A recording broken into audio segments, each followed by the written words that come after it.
Hola, buenos días. Espero todos se encuentren bien. Vamos a empezar la clase del día 19 del 06.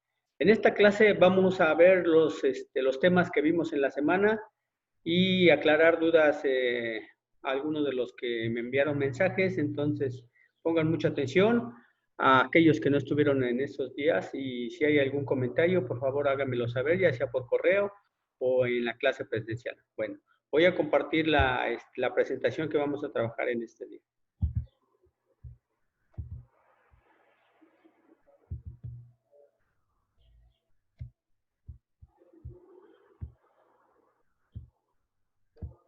Realmente en esta semana pues vimos varios puntos muy estratégicos para poder nosotros realizar nuestras instalaciones eléctricas, puesto que realmente es a lo que nos vamos a enfocar en estos días. Pero también en esta semana hablamos sobre los empalmes eléctricos. Esta parte de las instalaciones eléctricas es una parte esencial de la cual todos tenemos que realizarla, porque tanto en la industria como en la casa es donde más se realiza, es en la casa ese tipo de empalmes. En la industria algunas cuestiones de tipo técnicas ya no las están permitidas, puesto que es un alto riesgo el tener ese tipo de empalmes. Más sin en cambio, sí es necesario conocerlos, porque vuelvo a decir, hay lugares en los que sí es posible hacer, siempre y cuando se cumplan los requerimientos de calidad y de seguridad. De lo contrario, no podrían hacerse. Decíamos que los empalmes son aquellos que nos permiten darle continuidad a la línea y de tal forma que la capacidad de corriente conducible dentro del conductor se mantenga y no dañe algún elemento tanto físico como elemento humano que pueda, o personas o elementos que estén participando con ella, ¿sí?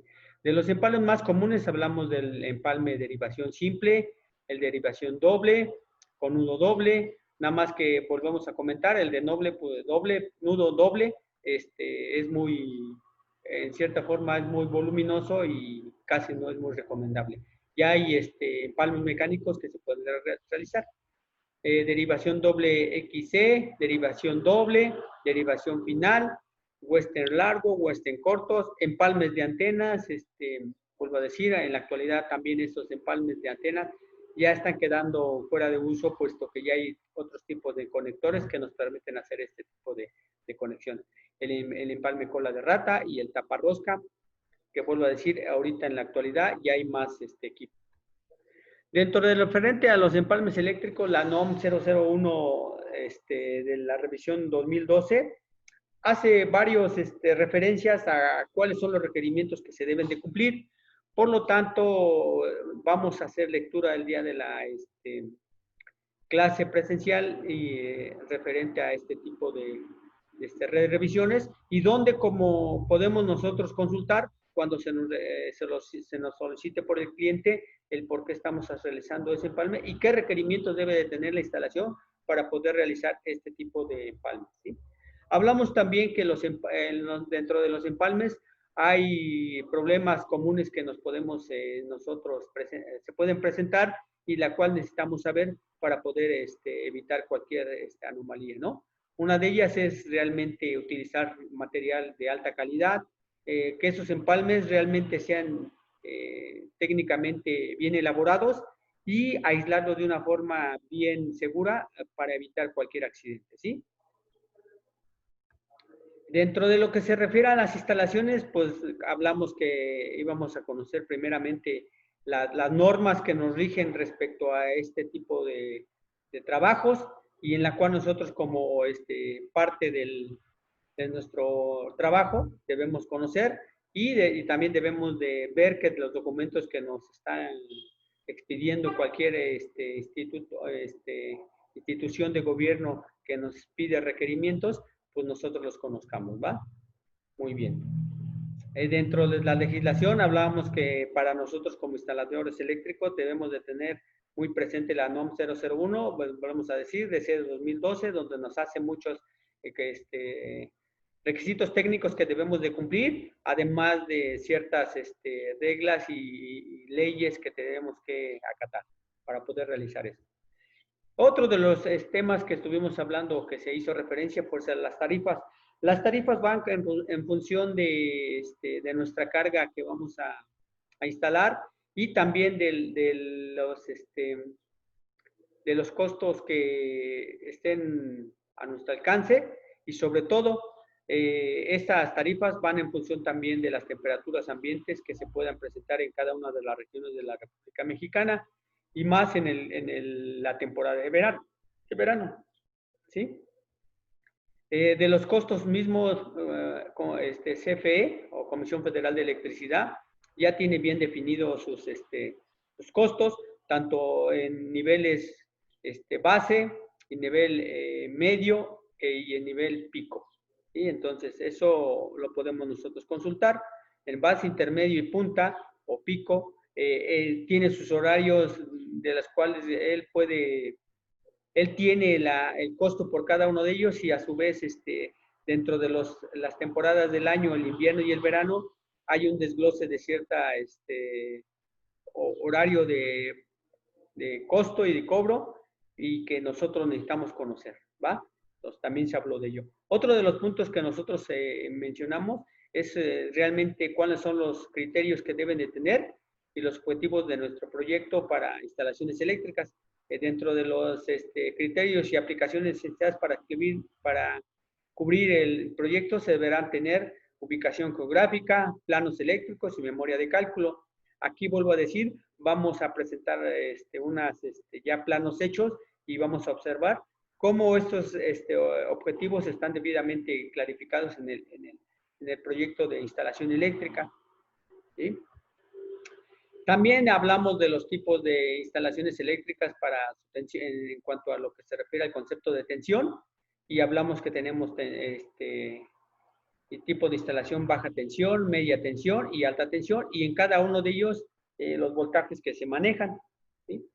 Como volvemos a decir, como usuarios y a la vez como prestadores de este servicio para las empresas, lo que es instalación eléctrica, debemos de conocer lo que es una cometida eléctrica, cuáles son los tipos de cometida eléctrica que tenemos, bajo qué tensiones se manejan y cómo están clasificadas, tanto monofásica, bifásica, trifásica, y en cada uno de ellos qué características deben de cumplir. Volvemos a decir, vamos a hacer una pequeña práctica para que ustedes vean cómo la podemos identificar a este tipo de instalación, ¿va? Dentro de lo que se refiere a una instalación de acometida y puesta a tierra, observamos que es importantísimo, puesto que se requiere que el electricista la conozca. Vamos a hacer un pequeño recordatorio de este tema para que todos estén atentos. Pongan atención, hagan sus apuntes y vuelvo a decir, si hay dudas, háganmelo saber, ya sea por correo o directamente en la clase. ¿Vale? Entonces ponga atención, vamos a repasar nuevamente esta instalación acometida y puesta a tierra. ¿Por qué? Porque es el inmediato punto que nosotros como instalaciones nos tenemos que verificar antes de realizar cambios en nuestra instalación, tanto para la casa habitación, comercial e industrial. Beneficios de la puesta a tierra en una instalación residencial. La puesta a tierra es una conexión de un cable calibre 8 AWG con aislamiento color verde THWLS a una varilla de Copperwell que tiene una longitud de 1.50 metros y un diámetro de 5 octavos de pulgada y debe estar enterrada en un pozo con un componente revuelto, especial para ayudar a bajar la resistencia, así como retardar la sulfatación y daño a los metales utilizados. La conexión de cables con la varilla se realiza con soldadura exotérmica para unir permanente cobre a cobre, no afectar la resistencia y evitar falsos contactos por sulfataciones causadas por el tiempo. ¿Para qué me sirve la puesta a tierra? ¿Cuál es el beneficio? La puesta a tierra recibirá las corrientes de falla que pueda dañar a los equipos o a los usuarios. Las corrientes de falla que más se presentan son contaminación de señales electrónicas por acoplamientos de frecuencias diferentes, daño de elementos semiconductores por descargas electrostáticas, averías de aparatos delicados por variaciones de voltajes generados por descargas atmosféricas, toques o descargas a usuarios en equipos eléctricos como la computadora. ¿Qué necesito para la puesta a tierra? Para aterrizar las conexiones eléctricas, principalmente todos los tomacorrientes donde se enchufarán los aparatos eléctricos, computadoras, es necesario contar con cable calibre 8 AWG, una varilla Copperweld, moldes de grafito, soldadura Cadwell, gel químico para preparación de tierra, hoyo con profundidad de 2 metros aproximadamente, contactos estándar con puesta a tierra, cables con clavijas de puesta a tierra.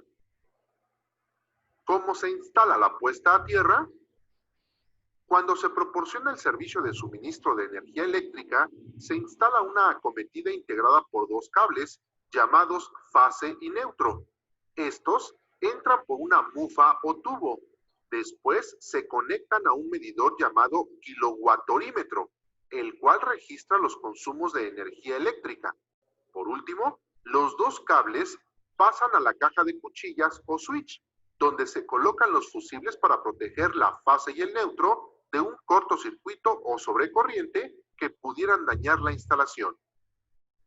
Para distribuir la energía dentro de la casa, se guían los cables por un ducto hasta un centro de cargas, en el cual se colocan varios interruptores termomagnéticos o pastillas que protegen los aparatos eléctricos de un cortocircuito y de sobrecorriente. Para proteger el medidor, se perfora y se clava una varilla en el suelo y el neutro se conecta a esta varilla. Para proteger toda la instalación interna, se deberá escarbar un hoyo de 2 metros, colocar en medio la varilla de Copperweld, agregar al hoyo gel químico para preparación de tierra, apisonarlo y agregar agua. Colocar en la punta de la varilla el molde de grafito requerido con los cables 8 AWG. Colocar en la parte superior del molde la soldadura Cadwell y activar el detonador de la tira de ignición. Dejar que se enfríe y listo, se tiene la puesta a tierra. El cable 8 AWG se conecta a un cable de menor diámetro y se inserta junto con el neutro y la fase por la tubería hasta llegar a los contactos. El cable de la computadora u otros equipos deberá contar con una tercera terminal de puesta a tierra física para estar protegidos. Lo que debes recordar es, la puesta a tierra recibirá las corrientes de falla que puedan dañar a los equipos o a los usuarios. La puesta a tierra es una conexión de contactos hacia un cable y hacia una varilla enterrada.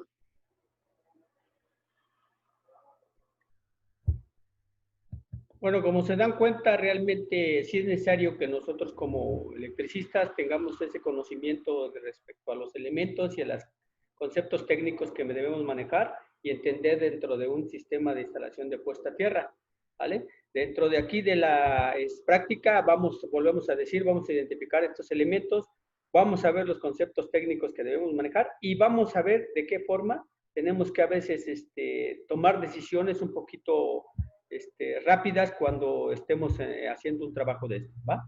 Dentro del kit de acometida monofásica estábamos hablando que tenemos la mufa de intemperie, que es lo que está hablando, el tubo conduit, la abrazadera tipo omega, la base para medidor, decíamos tenemos tanto de la parte cuadrada como la parte redonda para en este caso monofásicas y para trifásicas. Tenemos también tener el contenido de los elementos de tubo conduit, el cable de cobre desnudo, el cable de cobre para conectar la línea, varilla de Copperweld y conectores de bronce para varilla de cobre o zapata, ¿vale? Entonces, todos esos elementos deben de tener. También como electricistas debemos de saber cuáles son los elementos que utilizamos para llevar nuestro cable y entre ellos están las canalizaciones. De las canalizaciones tenemos tubería tipo conduit, de pared gruesa, pared delgada y el flexible. Aquí en las instalaciones vamos a hacer una revisión de nuestra instalación que tenemos en la escuela y vamos a ver si realmente estamos utilizando esta instalación y si realmente estamos cumpliendo con lo que dice la norma, ¿va? La tubería no metálica, que es la que utilizan normalmente en los fraccionamientos, quizá la vamos a conocer, pero realmente pues aquí en la escuela no la tenemos, pero sí tenemos que saber cuáles son las medidas que manejan comercialmente. Y el tubo de rígido de PVC, corrugado flexible de PVC y manguera de polietileno, que normalmente es la que se utiliza más en las casas habitación. En cuanto a la conexión de registros, tenemos de tipo registro cuadrado, registro hexagonal y la clásica chalupa, que es la que más se maneja, ¿va? Muy bien. Dentro de las mismas instalaciones en las empresas tenemos las famosas trincheras. Las trincheras pues deben de cumplir ciertos requisitos de la norma NOM 001, en la cual nos especifica cuáles son los requerimientos y sobre todo los puntos técnicos que debemos de cuidar, así como también las causas de las cuales puede haber accidentes y de las cuales nosotros tenemos que evitar antes de que dejemos un equipo en servicio. Y también nos habla la NOM 001, dónde podemos instalarlas y dónde no podemos instalarlas, ¿va? Otro de los elementos dentro de las instalaciones eléctricas es las protecciones. Y dentro de las protecciones, además de saberlas colocar, saberlas identificar, saberlas instalar, tenemos que saberlas calcular. Entonces, necesitamos aquí en la práctica ya identificar y poder calcular nuestros elementos de protección. Y pues, sobre todo, tenemos que interpretarlo ¿dónde? En nuestro diagrama. Y por lo tanto, tenemos que conocer. Entonces, vamos a ver la simbología que vamos a utilizar en un plano eléctrico y cada uno de ellos que nos está refiriendo, ¿sí? Por lo tanto, la simbología es la representación de esos elementos que están dentro de la instalación y sobre todo la forma gráfica como los tenemos que identificar, ¿vale? Uno de los elementos importantes, además del interruptor termomagnético, son los fusibles, porque realmente tanto en las subestaciones como en la parte de casa, habitación y comercial, debe de haber ese tipo de elementos de protección. Y los elementos más comunes, hablamos desde de 2 a 16 amperes, tipo D01, tipo D02, fusibles de 2 a 63 amperes y tipo D03 para fusibles de 80 y 100 amperes. Los fusibles D02 hay hasta de 63 amperes, entonces sí es necesario que lo conozcamos. Y pues los que más comúnmente ahorita se están usando son los interruptores termomagnéticos. Tanto en una casa habitación como en una industria, estos elementos son parte importante para proteger tanto al usuario como en las instalaciones eléctricas. Bueno, pues a grandes rasgos vuelvo a decirles, esto es lo que vimos en la semana. Ya en las prácticas vamos a tratar de realizar lo máximo que se pueda. Vuelvo a decir, si hay dudas en cuanto a lo que estamos ahorita hablando, háganmelo saber por vía electrónica o por vía correo, o si no, en su defecto, aquí en la clase hacemos aclaración y pues disipamos todas esas dudas, ¿vale? Bueno, pues voy a dejar ahorita por el momento de proyectar la presentación y pasamos a darle cierre a este momento de esta clase. Por hoy nada más vamos a tener esta sesión, puesto que necesitamos que ustedes envíen sus cuestionarios para poderlos tener listos, porque ya vamos a esta semana que viene estamos hablando que es 20 y para la siguiente semana pues vamos a tener que hacer una revisión de toda esa información que se ha manejado y poder hacer una estimación de cuánto es nuestro avance, ¿va? Entonces, gracias, espero sus comentarios y sus dudas. Bueno, pues damos por finalizada la sesión y buen día para todos.